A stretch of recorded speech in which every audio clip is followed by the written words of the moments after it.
Greetings and welcome to another video.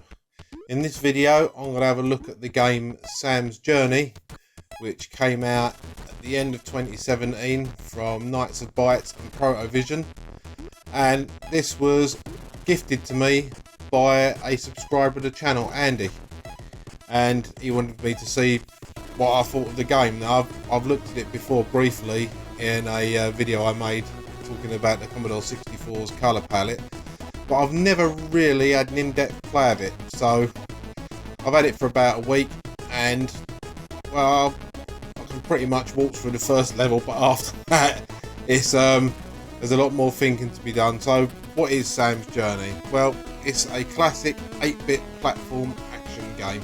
This is what it says on their website. Features colourful graphics, fast 3-directional scrolling, many basic moves plus climbing and swimming, 6 special costumes with additional skills, 3 overworld maps, 27 huge levels with multiple sections, 2,000 screens to be explored, 14 different graphical settings, 19 beautiful tunes, sound effects, hidden items to be found, secret passages to be discovered, a checkpoint system and a save game option. Now, to buy the original of this game, it's not cheap. The all-in box seems to cost €45, and I think the digital download version is €20. I will put a link to the site in the description below for anyone that's interested, and I'll have a look and see if this game is actually worth the money they're asking. Now, the idea of the game is that you enter the level through the start door, and you've got to guide Sam through to the end of the level and get into the flashing exit door, and you get a yellow star on the map screen for that. And in the game, Sam's got a load of different costumes he can pick up, which give you special abilities. So to start off with, going through the list in the manual, you've got Ninja Sam, and this costume will give you the ability to cling to walls and jump your way up narrow vertical passages. You've got Pirate Sam, that gives you a cutlass so you can attack the enemies. You've got Pitcher Sam, which means you can throw rocks and chests with a powerful targeted pitch, and also your baseball cleats prevent you from sliding on ice. You've got Disco Sam, which he looks a bit like Elvis in that one. And his signature twist allows him to remain in the air for longer periods, and he'll also do twice as much damage if you collide with an enemy. And then you've got Space Sam, that wears a jetpack that allows you to do double jumps, which obviously lets you jump higher and further. So we'll get a game on here, and let's not forget Vampire Sam, lets you transform into a bat to fly short distances, and we'll watch the intro.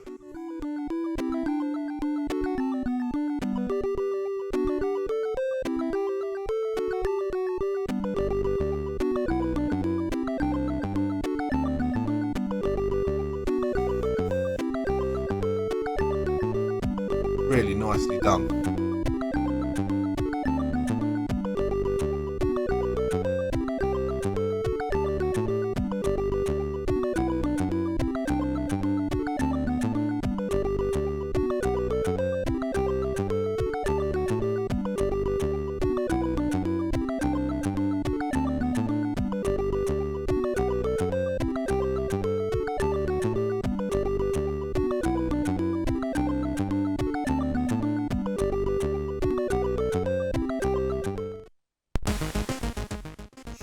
So here we go then. So to start with, you're falling down, and you've got to get to a door to start the levels properly. As you can see straight away, it is really colourful, not overly cute, and standard C64 scrolling. I mean, it's as smooth as silk. So you've got to jump up on these platforms and get to the door that takes you to the first level. You can climb up stuff, and you can fall off stuff.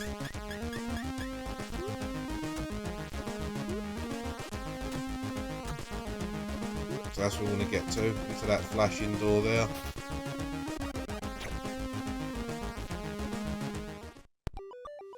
That that takes us to the map screen, which is very reminiscent of Mario, I have to say that. I mean, the game has got tones of Mario about it throughout, but not just that. It's like a load of influences have come together to make a really crisp platform game. So Happy Grassland is our first level. And there's a lot of colour going on here. The music's good, sound effects are good. We've got sound effects and music at the same time, which used to be a rarity on the 64. And up there, these diamonds, what you've got to do is collect stuff as you go through the levels. And in each level, there's 40 diamonds, 10 coins and 3 trophies. The coins are normally sort of tucked behind places you have to unlock. The diamonds are spread about all over the platforms and that. And the interesting one is the trophies, which are really rare. And they're dropped by specific enemies when you kill them. So you've got to basically... So there's one of the coins. You've got to basically... kill everything if you want to find the trophies, like the golden cups. And wearing one of the items of clothing obviously gives you the ability to be hit once before you die, which is always nice.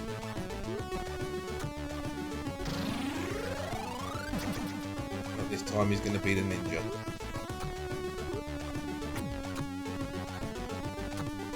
Grab a coin.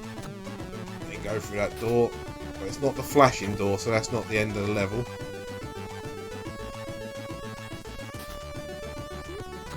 Get the checkpoint flag.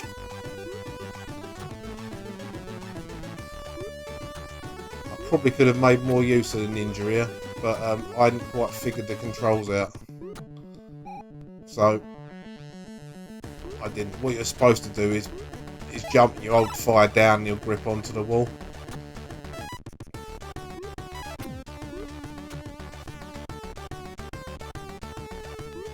Tricky one to jump over.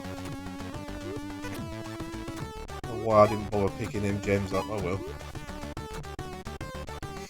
This is more of a run through, I suppose, than a full complete. Well, yeah, there's a cup. What was that? I'm glad I was able to show that.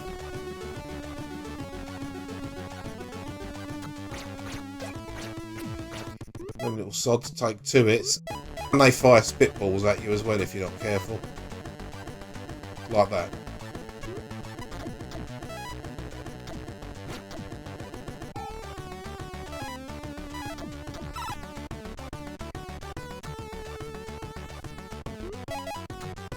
I think I'm knackered here, although it does seem to be a costume down there.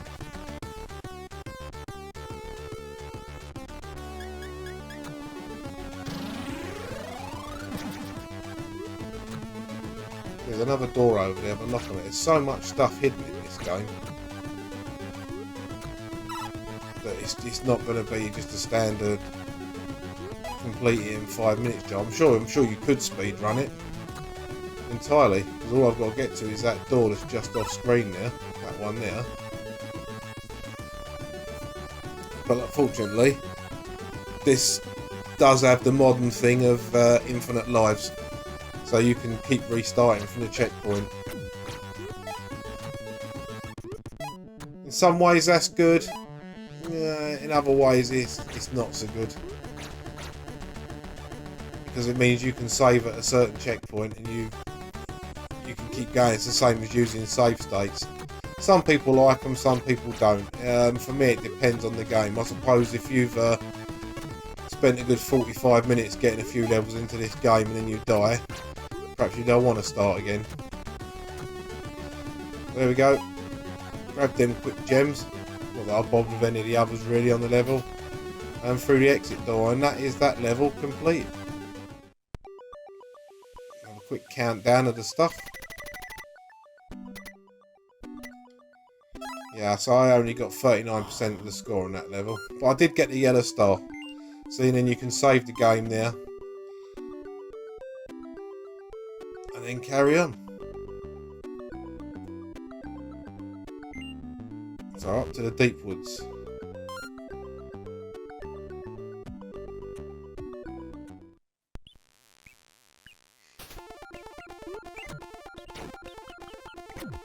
We get slightly different graphics for the level.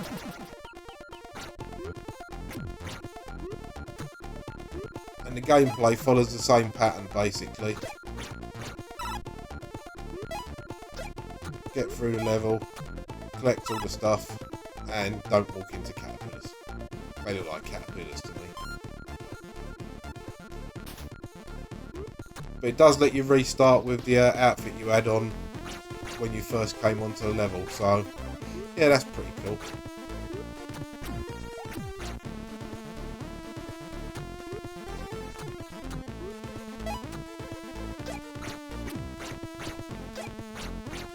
I was wondering whether they're going to spit at you. Yeah, so there's stuff, there's a button and a coin hidden away behind there. But I'm not sure how you open that one up. I haven't played this level enough.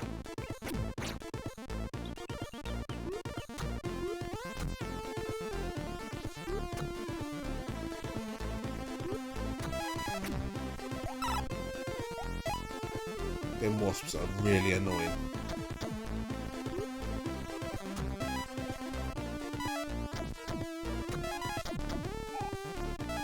You can open the chests up by lobbing them at the creatures.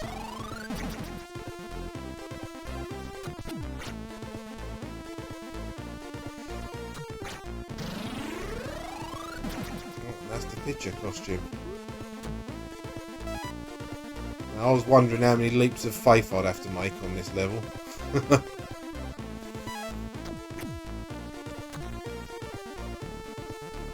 Is that a dead end? Yes, it is.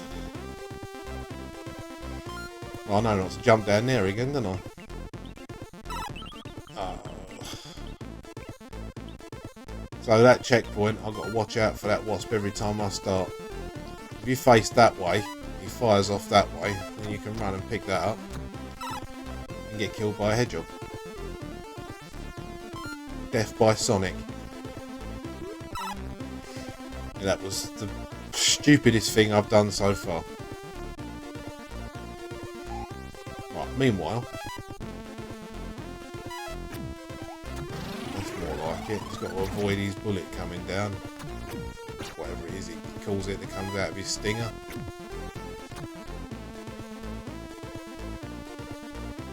There's a bit of a big gap, and I forgot to jump at the end of it, but I don't think I'd have cleared it anyway.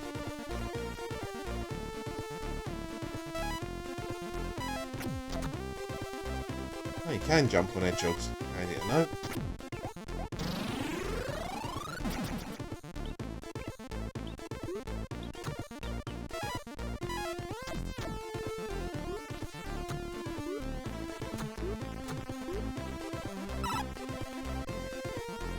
Yeah. Less said about that, the better.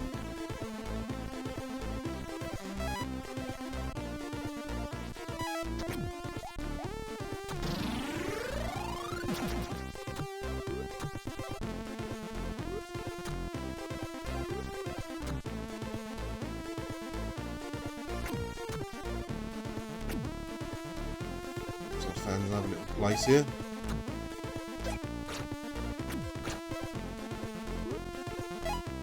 Right, another wasp. Well, at least that one doesn't appear to be firing at me. Right, and he takes one hit as well. Bonus. Grab some more gems. Another costume. I think that's just the pirate one again. Yep. And there's no way I'm going to bounce through them.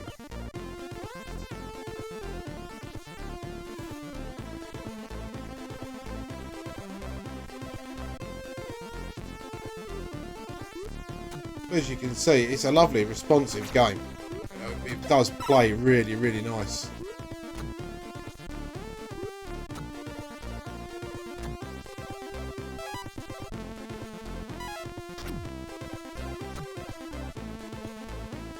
If this had come out in 1988 or something like that, it would have blown people's tiny minds that a game like this was possible on the humble 64.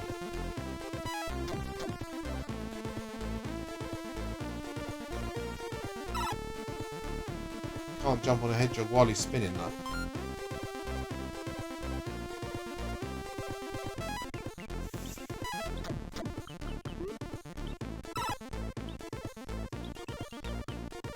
I knew I'd get done by one of them bullets eventually. Let's have a go at getting that costume out again.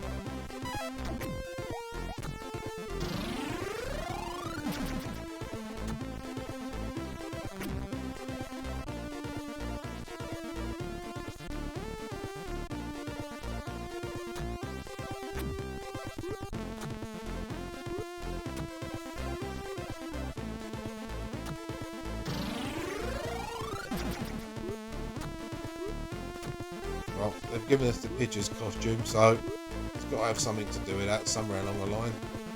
I wonder if he can jump further like that. Oh, maybe if I hadn't have landed on that wasp's head, it would have been close though. Anyway, let's have a look at some of the later levels in the game, just to show you a graphics comparison and all the different colours used. They have done a terrific job with this, they really have. Would I say it was the best game on the 64 ever? No, probably not the best game overall. Best platform game, certainly. The attention to detail and the thought that's gone into this is on a grand scale.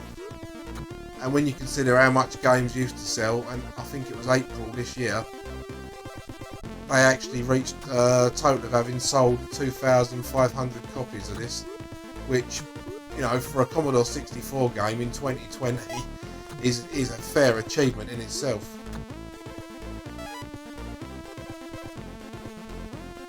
But it does seem to be a lot to do. I can see me playing this one for a while. I mean, I'm not the greatest fan of platform games, usually because the control methods suck most of the time, but the controls are really tight in this. Really, really nicely done.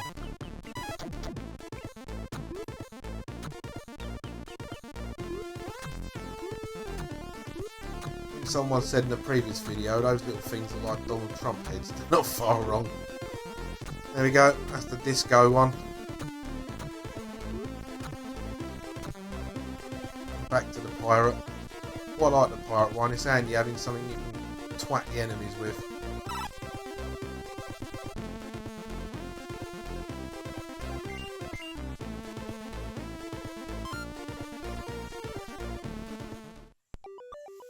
Right, so there you go. That is Sam's Journey by Knights of Bytes and Protovision. And what a great game it is. Like I said, I wouldn't say it was the best Commodore 64 game, but I'd say it was the best platform game. So if you're a huge fan of platform games, then yeah, it could be classed as the best C64 game ever. I would like to thank Andy very much for gifting me a copy of this, so I can actually play it properly. I think I had a demo or something beforehand, but this is such a great game. Now, I can't understate it. I don't know if I'd want to shell out €45 on the cartridge version, but for the digital downloads, €20, yeah, it's well worth it. It's not a quick 5-minute job. So thanks, Andy, very much appreciated. And I have let the title tune visit my dual SID effects machine, so I have recorded that, put it over the top of this so you can listen to this for a minute. Cheers and laters.